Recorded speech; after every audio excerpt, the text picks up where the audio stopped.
So you're telling me you could school me on the basketball court and then come out run me on the track and then outswim me in the pool as well? Maybe. Just like as a freshman and stuff, I was like talking to my parents, it's like, do you think I could eventually get just like one state title? Like I really just want at least one state title. I have to try and make myself like believe that I'm gonna do something great. The goal at states is definitely to just win everything I'm put in, but also hopefully, you know, become back-to-back team state champions.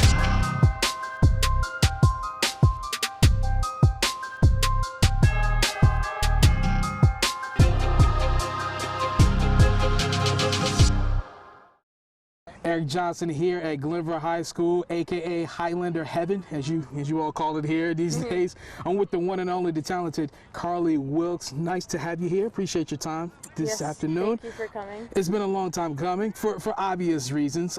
Needless to say, a 17-time state champion with track and outdoor running. Am I right? Is it 17 or has the count gone up since then? Well, I know with swimming and everything, it's like 22, but I think just for running, it might be 17 or something. Okay, like that. so I was right in some regard. Yeah. First off, just talk to me about being an athlete, a multi-sport athlete. What have been some of the challenges that you've taken on, but yet you've kind of broken through over the past few years?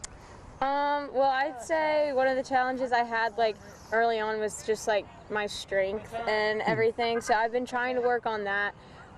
Building strength, and then as far as just like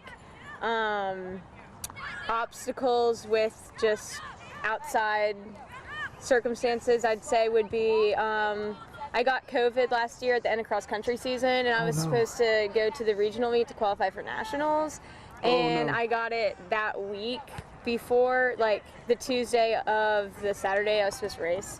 So I didn't get to run in nationals, which was like the meet I was working towards all year. Just like coming back from that and everything has taught me a lot. And I was lucky enough to be able to race at indoor nationals for this past indoor track season, and I've qualified for the 2-mile for the outdoor national meet this year, and trying to qualify for the mile. Let me backtrack just a little bit. Your interest in athletics and sports, where did that come from? Where did that start? Where did you find that itch to get into running itself and swimming? Am I right as well? Yes. Yeah. Well, I do have 2 brothers. One's younger and one's older. So I guess like my older brother kind of starting in sports early on probably is what got my parents to put me in the sports that I was put in when I was younger. But yeah, I kind of did all sports, all rec sports when I was little. Wow. But I was always excelled in most of them because I was fast. So then I kind of started picking and choosing, and then just landed on running and swimming. I'm very much an aerobic athlete, so like distance stuff, like distance swimming, distance running is kind of where my strengths are. So you're telling me you could school me on the basketball court and then come out run me on the track and then outswim me in the pool as well? Maybe. I mean, you just mentioned you could do it all. You're fast at any and everything you do. You get to high school, different level, right, in terms of running. When did it click in your mind, like, hey, all right, I still got this, I got what it takes? Ever since I was little, my mom had put me in like the community 5Ks and everything, and I always did really well in those. And with running, I started doing cross country in 7th grade, and that's probably when I first started realizing that I was actually pretty good, because I started running in like the high school group, because middle schoolers and high schoolers kind of practice together for cross country, and so I was kind of in that group 1, I guess is what they called it, with the high schoolers. So that was kind of when I think I realized I was like pretty good at it. But yeah, I was gonna say that would give any middle schooler some confidence, right? You're like, wait, I'm running with high schoolers now, and not just a year removed from high school. I'm 2 years removed from high school, and I'm still competing with them there. Did you ever think that you would accomplish so much that you have with so many state titles, not only at an individual level, but also helping your team as well? No, because I remember like just like as a freshman and stuff, I was like talking to my parents, it's like, do you think I could eventually get just like one state title? Like I really just want at least one state title by the time I leave high school. So yeah, I definitely didn't think I would have as many as I do, but it's been really fun to earn them both individually and also like having being a part of a team and being able to help us like win several together as well, because I know in swimming at least when we won states. I think it was the first time that the girls swim team has ever won states, and might have been the same for track and field too, both indoor and outdoor. I'm not sure, but wow. Yeah. When you talk to some of your peers out here and your teammates, do you feel like you've had an impact on them, not only by what you have done, but perhaps the conversations you all do have about whether it's life or track in general or swimming as well? Yeah, I mean, I like to think so, at least, because a lot of times they'll ask me for like advice and different things, and I'll help them to the best of my ability, at least. But I hope they enjoy what like the tips and stuff I give them, and hopefully they're helpful to them. I don't know, but yeah, I think it's fun having them on the team, so hopefully they think the same about me. I'm not really sure, but I'm sure they do. I'm sure they do. Do you have one piece of advice that you kind of spread to all of them, or do you kind of maybe sometimes talk to them on an individual basis, like, hey, I know your strength, I know where you may be lacking a little bit, tweak this, tweak that? Yeah, I'd say it's more individual. Like, they'll either come to me with questions, or sometimes like I'll notice something about their race. Like if somebody's doing like the 2 mile or whatever, and their first mile was like way super slow compared to their second mile, be like, hey, maybe you go out a little bit harder next time, or like different things like that. And also just like with moving up, like you mentioned, to the high school level of running, some of them have questions about like the different spikes and shoes they should wear and stuff like that. So sometimes I've like tried some different pairs that I don't necessarily recommend and can help them in that way too. But yeah, I'd say it's just basically like what I think would benefit them or what they want to know from me. So you help them. Who has helped you on your path thus far the most? Definitely like my coaches, obviously. And my parents, and yeah, I mean, just the encouragement too from my teammates is really nice. Like even at practice, like when I'm in the middle of a workout and I'm like dying, they're like, "Go Carly!" So that's always nice. Yes, indeed. Very special day back in December, committing to go to Furman to continue your academic and athletic career. What made that the place to stand out and say, hey, you know what, I'm going there? Well, first of all, I had reached out to like a bunch of different places and gotten responses back, had some visits planned, different things like that. But the Furman coaches reached out to me, and they just like seemed really invested in me. And then I went to cross country camp there and really liked it.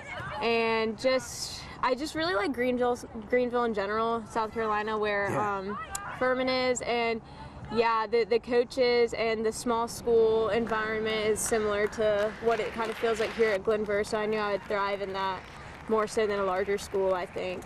But also, like, just their running program is really great, and they're a distance-focused program, and I'm a distance runner, so that was kind of eye-catching. And then also, the health science field that I want to go into is really strong there, and they actually do a lot with, like, the science behind running and different things too. So that was kind of that's awesome. That's hands in hand in what you want to do and what you are doing on the track, man. That's pretty awesome. Take me through your mindset. What's your pre-meet routine that you have to do? Is it a certain thing that starts at home in terms of your routine or your ritual, or is it something when you finally get to where you guys are doing the meet?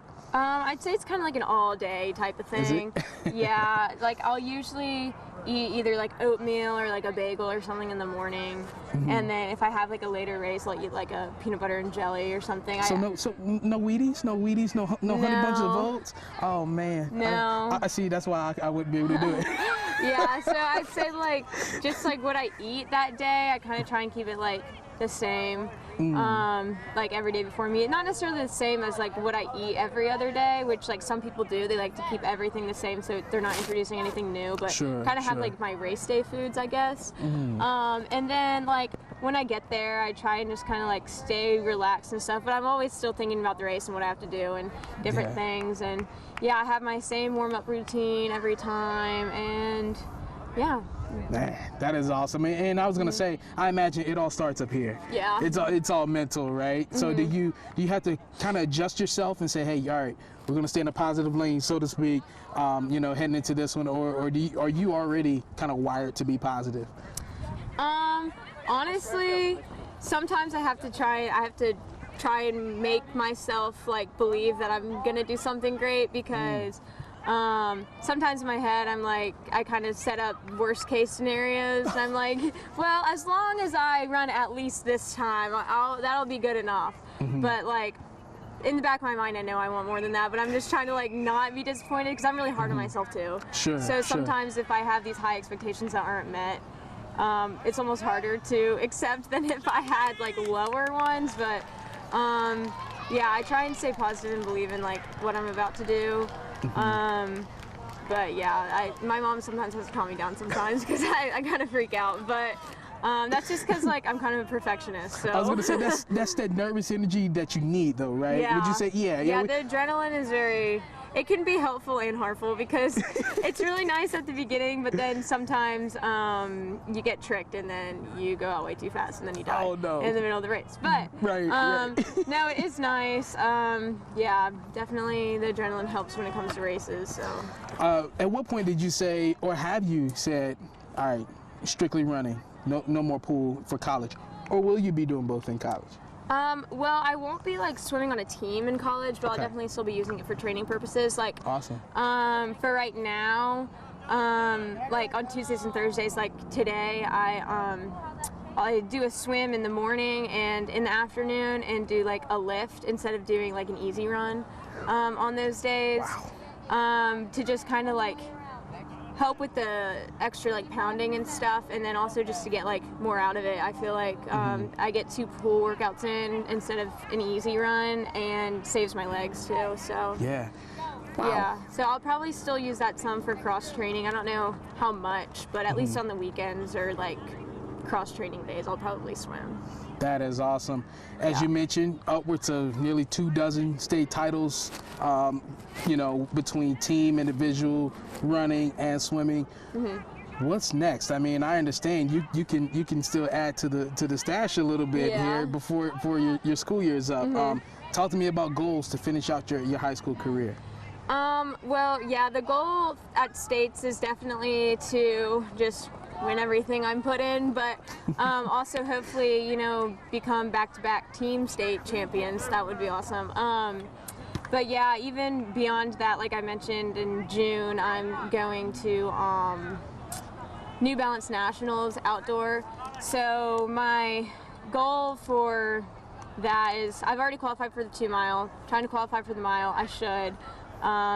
But yeah, my time goals for those 2 events would be trying to break 10:20 in the 2 mile, because I ran 10:21, and then trying to break 4:50 in the mile. So now that's 4 days, right? In like 50 minutes, right? So I can still like kind of chip. No. That's just how long I would need. My goodness, man! I tell you what, you're on your way. You're doing incredible things. If you had any advice to leave to the student athletes that are out here with a couple of years left, or those that aren't even athletes, but those here at Glenbrook High School, what would you share with them? I'd say to just continue to love what you do, because it's no fun when it's just like your parents forcing you to do it, or something else. Just like enjoy it while it lasts, because it's fun, and with the people around you, and it's fun. So. And then when you get to wear hardware and earn hardware like she has, it's even better, right? Yes. That makes it even more sweeter. Carly, we appreciate your time. Best wishes to you at Furman, and we'll certainly be on the lookout for you. All right, thank you.